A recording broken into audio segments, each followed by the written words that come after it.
to more than 170 veterans of the Second World War who join us today. You are among the very greatest Americans who will ever live. You are the pride of our nation.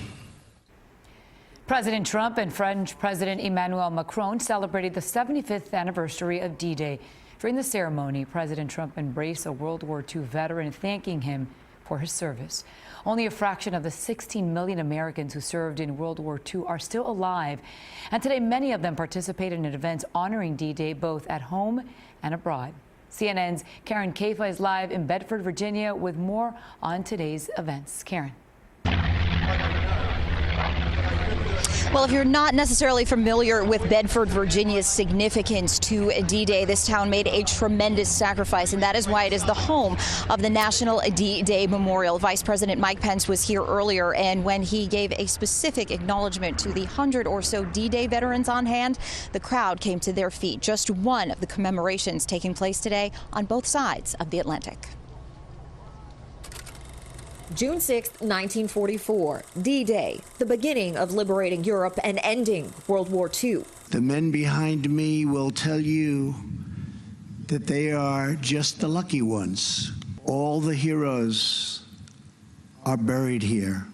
75 years ago today, 160,000 Allied troops, including 73,000 Americans, landed on the French beaches of Normandy to launch a takeback of Western Europe from Hitler's Nazi Germany. More than 7 decades later, the number of D-Day and World War II veterans is dwindling, making each commemoration more poignant and an important reminder to the generations that have followed.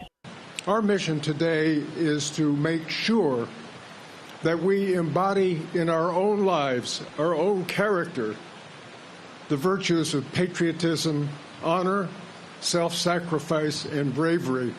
Of the estimated more than 6,000 American troops killed, wounded, or missing in action on D-Day, 20 of those killed were from Bedford. And seeing that, we marvel at the courage that you showed as young men when you stormed the beaches and faced the shadow of death without fear.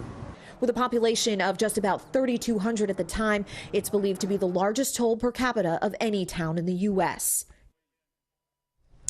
And here at the National D-Day Memorial, they have been dubbing this 75th anniversary commemoration as the final salute, simply because as they get older, these World War II and D-Day veterans may not be able to participate in the next big anniversary. And this is as much a memorial as it is a history lesson as they go about the statues and the plaques throughout this memorial campus. A number of grandparents and parents sharing with children and grandchildren just how important this day was in the course of world history. Maribel and Carly, back to you. Sure was. Karen Kaifa, thank you for that live report.